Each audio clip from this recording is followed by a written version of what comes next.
এখন বিকেল, পুকুরের পানি হালকা ঢেউ খেলছে, পাখির কিচিরমিচির আওয়াজ, বাতাসে গ্রামের গন্ধ, সব মিলে এক অদ্ভুত শান্তি। এখানে সময় একটু ধীরেই চলে, মানুষ আসে সহজভাবে, কথা বলে মন খুলে। মাটির ঘ্রাণ, পুকুরের ঢেউ আর সন্ধ্যার আকাশে ভেসে বেড়ানো ধোঁয়া, সব মিলিয়ে এক শান্ত পৃথিবী। কিন্তু শহরের দিকটা দেখতে গেলে একটু অন্যরকম।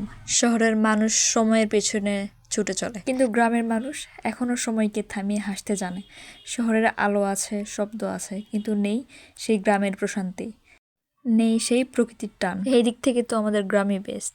আচ্ছা, তোমরা যারা শহরে থাকো, চলছো ব্যস্ত জীবনের ভিড়ে, শহর তোমাদের স্বপ্ন দেয়, কিন্তু শান্তিটা কেড়ে নেয় ধীরে ধীরে।